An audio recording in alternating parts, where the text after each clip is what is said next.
It's a raccoon with a talk show slinging culture facts you might not know. From the biggest flops to the greatest hits, this is Trash Can Tidbits. Happy New Year, everyone! Welcome back to my first Trash Can Tidbits of 2021. We are about a week in, and I've got a good feeling about things. Last week I asked the question, which movie based on the first installment of a successful book series convinced George R.R. Martin to not let Game of Thrones be made into a movie? The answer is The Golden Compass.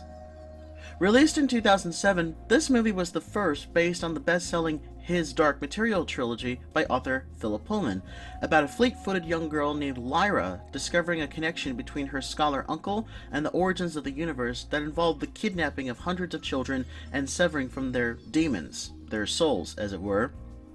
The movie deleted a lot of the book's references to religion and anti-Christianity to make it more marketable to children. Despite the amazing visual effects and the fact that it won an Oscar for those effects, the movie was not a success, and the planned trilogy was later cancelled. However, perhaps due to the success of Game of Thrones, HBO subsequently bought the television rights to the book series, and it has been adapted properly into a TV show called by its series title, His Dark Materials. It is so much better than the movie for sure. Now, with that out of the way, let's get started with fact number 1. Did you know that prior to getting the part of Rachel on Friends, Jennifer Aniston was already on another TV sitcom? In 1994, she was already on a CBS sitcom called Muddling Through, about a mother coming home from a stint in jail and reconnecting with her daughters. The filming schedule for Friends overlapped with production for a potential second season. As a result, Aniston was almost replaced, but fortunately for her, and for us, Muddling Through was cancelled after its first season, which meant that the now legendary Ross and Rachel pairing could finally come to fruition. Fact 2. Did you know that despite the role of Daniel LaRusso in The Karate Kid being his most definitive role, Ralph Macchio was actually not a teenager at the time of filming the first film? Macchio was actually 22 when filming started. It is actually quite common for actors in their 20s to play teenagers. By the time Karate Kid Part 3 was released, he was 28. As of the upload of this video, Macchio is now 59 and continuing to kick ass in the series Cobra Kai. God bless him. Fact 3. Did you know that 5 of the credited actors from Disney's Robin Hood were actually British? They are, in no particular order, Peter Ustinov as Prince John, Monica Evans as Maid Marian, Brian Bedford as Robin Hood, Terry Thomas as Sir Hiss, and Carol Shelley as Lady Cluck. Further note, according to former Disney animator Andreas Deja's blog, behind-the-scenes notes indicated that British singer and actor Tommy Steele was the first choice to play Robin Hood after having already appeared in Disney's live-action film The Happiest Millionaire. But eventually, Bedford was cast because his voice fit the character better. Steele's voice can still be heard at the beginning of the movie when Robin Hood is in drag, laughing at Prince John's entourage while running away. I'm guessing that whole opening scene was devised because Brian Bedford had a reputation in the theater world for playing roles in drag. Who knows? Fact 4.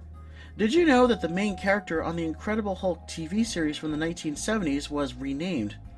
We all know the Hulk's alter ego as Bruce Banner, but the show's producers renamed him to David Banner in an effort to distance the character's origins from the comic books. The explanation given was that Bruce sounded too gay for a main character's name, despite the fact that Batman's real name was Bruce Wayne. However, according to the pilot episode, David Banner retains the name Bruce as the character's middle name. David was also the name for Bruce Banner's father in the 2003 Hulk film as played by Nick Nolte. Fact 5. Did you know that the unseen character of Maris Crane from the TV sitcom Frasier was originally going to be seen at one point in development?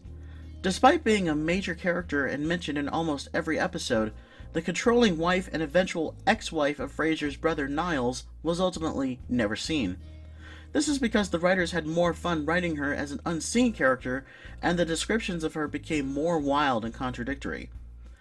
They ultimately decided that there was no actress on Earth who could portray Maris in the way the show described, though that hasn't stopped the actress from trying to put a face to the ex-Mrs. Niles Crane. And the show even made fun at almost showing Maris at various points, but stopping just short of expectations.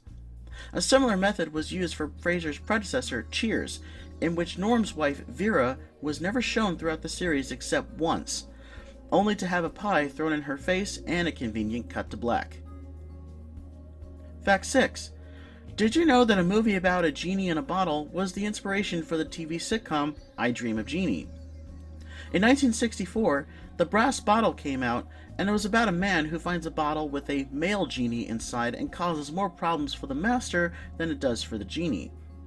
I Dream of Jeannie creator Sidney Sheldon liked the movie and used it as a basis for the series, but with a female genie. Coincidentally, playing the girlfriend in that film was Barbara Eden, who went on to play Jeannie in I Dream of Jeannie. Fact 7. Did you know that Humphrey Bogart was one of the first actors to be digitally resurrected for a film or TV project? Brandon Lee was actually the first actor to have his face digitally inserted into a movie, having tragically been killed while making The Crow. But for the horror anthology series Tales from the Crypt, legendary actor Humphrey Bogart was the first to have been CGI'd into a television series, 38 years after he died. The 1995 episode, which was called You Murderer, was about a criminal on the run who undergoes plastic surgery to look like Bogart. The episode is peppered with references to his movies and is entirely seen from the character's perspective, only showing his face and reflections with a body double, with his voice dubbed in by a Bogart impersonator. The insertion of footage is uncanny, and the episode holds up really well compared to other attempts to bring back deceased actors through the use of CGI. Fact 8. Speaking of Humphrey Bogart, did you know that there were 2 attempts to make a Casablanca television series? The first attempt was made in 1955 as part of Warner Brothers' hour-long programming block and took place during the Cold War, as opposed to the original film which took place during World War II. The show was canceled after 10 episodes. The second attempt was made in 1983 and was canceled after only 5 episodes and a 5-month run. The series was notable for starring Starsky and Hutch's David Soul as Rick and Scatman Crothers, aka Scat Cat from the Aristocats, Hong Kong Phooey, and Jazz the Autobot from the Transformers as Sam. Fact 9.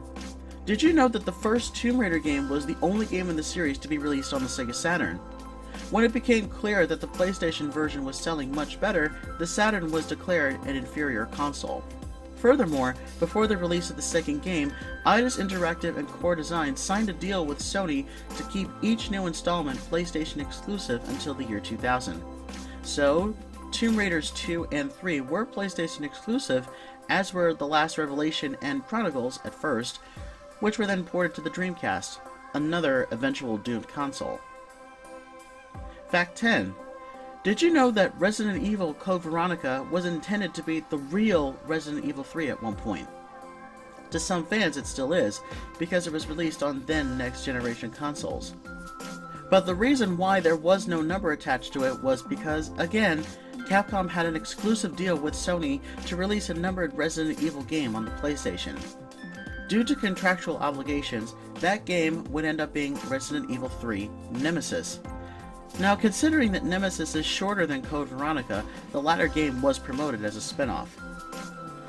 Both games, however, tell a crucial part of the plot in the Resident Evil canon, but who knows. I guess it could be chalked up to a case of studio interference from game developers. That's how the industry works sometimes. And here's this week's trivia question. The Godfather series remains an enduring jewel in Hollywood history, and one interesting side quest the history took was into the world of video games. The video game version of The Godfather is notable for featuring about 20 of the performers from the film, including the likes of James Caan and Robert Duvall, and even a posthumous performance from Marlon Brando in his Oscar-winning role as Don Corleone. Though it was cut down to a few lines due to bad sound quality and the fact that he was dying, but that's a story for another day. The film's director, Francis Ford Coppola, had an opinion of the game too. My question to you is, true or false? Francis Ford Coppola liked the Godfather video game and heavily endorsed it. And there we go for this week. We're fresh into the new year and we've barely just gotten started. Do you have any more facts you want me to explore, or even another theme list? Or even suggestions on where we should go, either via green screen or VR chat? Drop some comments. And please don't forget to like, subscribe, share, and boop that bell down there for future video notifications. Thanks for watching, and I'll see you next time.